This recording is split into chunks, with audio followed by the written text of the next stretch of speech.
Hi friends, welcome back Nisha's home cooking. ഇത് നമുക്ക് വളരെ രുചികരമായിട്ട് ഉണ്ടാക്കുന്ന ഒരു ഫിഷ് കറിയുടെ റെസിപ്പി നോക്കാം.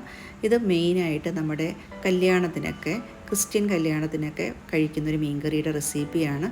അത് തലേ ദിവസം തന്നെ തയ്യാറാക്കി വെക്കുന്നൊരു മീൻ കറിയാണ്. അതുപോലെ തന്നെ എരിവും പുളിയും ഒക്കെ പിടിച്ചിട്ടുള്ള മീൻ കറിയായിരിക്കും അത്. അപ്പോൾ അതെങ്ങനെയാണ് ഉണ്ടാക്കണേന്ന് നോക്കിയാലോ. ഈ മീൻ കറിക്ക് നമ്മൾ എപ്പോഴും നല്ല ദശക്കട്ടിയുള്ള മീനാണ് എടുക്കുന്നത്. അപ്പോൾ ഞാനൊരു 500 ഗ്രാം മീൻ എടുത്തിട്ടുണ്ട്. ഇനി മൺചട്ടി അടുപ്പത്ത് വെച്ചിട്ട് ഒരു 2 ടേബിൾ സ്പൂൺ വെളിച്ചെണ്ണ ചേർത്ത് കൊടുക്കാം. എണ്ണ ചൂടായി വരുമ്പോൾ അതിനകത്തോട്ട് കടുകും ഉലുവയും ചേർത്ത് കൊടുക്കുന്നുണ്ട്.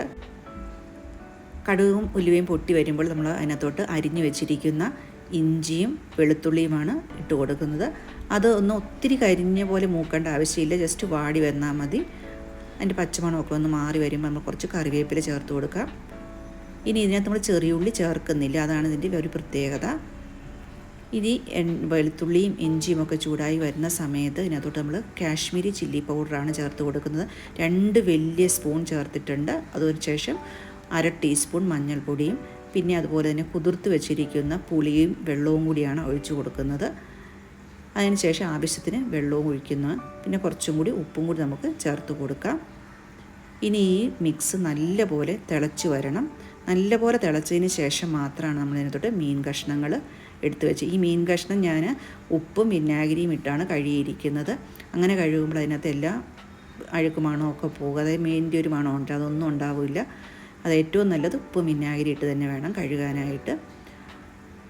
അതിന് ശേഷം നമ്മൾ ഈ മീൻ ദശക്കട്ടിയുള്ള മീനായതുകൊണ്ട് നമുക്ക് സ്പൂൺ വെച്ച് തച്ച് ഇങ്ങനെ ഇളക്കി കൊടുത്താലൊന്നും കുഴപ്പമുണ്ടാകത്തില്ല. കഷ്ണങ്ങൾ ഒടിഞ്ഞൊന്നും പോകത്തുണ്ട്. അങ്ങനെയുള്ള ഉടഞ്ഞു പോകാത്ത കഷ്ണങ്ങളുള്ള നല്ല ദശക്കട്ടിയുള്ള മീൻ തന്നെയാണ് വേണ്ടത്. ഇത് ഞാനിവിടെ എടുത്തിരിക്കുന്ന മോദയാണ്. ഇനി ഇത് നല്ല പോലെ തിളച്ച് ഒരു 10 മിനിറ്റൊക്കെ കഴിയുമ്പോഴത്തേക്കും മീൻ കഷ്ണങ്ങളൊക്കെ വെന്ത് വന്നിട്ടുണ്ടാവും. അപ്പോൾ നമുക്ക് പച്ച വെളിച്ചെണ്ണയും കറിവേപ്പിലയും ഇട്ട് മീൻ തീ ഓഫ് ചെയ്ത് എടുത്ത് വെക്കാവുന്നതാണ്. ഇനി കുറച്ചും കൂടി എരിവ് വേണം എന്നുള്ളവർക്ക് കാശ്മീരി ചില്ലി പൗഡറിൻ്റെ ഒപ്പം തന്നെ ഒരു ടീസ്പൂൺ നല്ല എരിവുള്ള മുളക് പൊടിയും കൂടി വേണേൽ ചേർക്കാവുന്നതാണ്.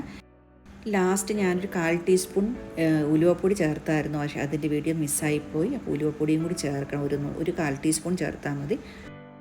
വളരെ രുചികരമായിട്ടുള്ളൊരു മീൻ കറിയാണ്. നമ്മൾ തലേ ദിവസം തയ്യാറാക്കി വെച്ചിട്ട് പിറ്റേ ദിവസം കഴിക്കുകയാണെങ്കിലാണ് അതിൻ്റെ കൂടുതൽ രുചി കിട്ടുന്നത്. കാരണം ദശക്കട്ടിയുള്ള മീനാകുമ്പോൾ അത് നല്ലപോലെ പുളിയും ഉപ്പൊക്കെ പിടിച്ച് ഇരിക്കുകയും ചെയ്യും. ഒത്തിരി ചാറ് ആവശ്യമില്ല, കാരണം അത് പറ്റിച്ച പോലെയാണ് നമ്മൾ ഉണ്ടാക്കുന്നത്. അതുപോലെ തന്നെ അതിനകത്ത് ചെറിയുള്ളിയും മല്ലിപ്പൊടിയും ഒന്നും നമ്മൾ ചേർക്കുന്നില്ല. ഇത് 2 സാധനവും മീൻ പെട്ടെന്ന് കേടായി പോകാനുള്ള സാധ്യതയുള്ളതാണ്. പിന്നെ നല്ല അളവിൽ കറിവേപ്പില ഇടുന്നത് ഈ കറിക്ക് നല്ല രുചി കൂട്ടുകയും ചെയ്യും.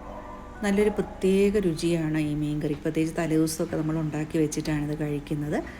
അപ്പം ഈ രീതിയിൽ ഉണ്ടാക്കി നോക്കുക, അഭിപ്രായങ്ങൾ അറിയിക്കുക.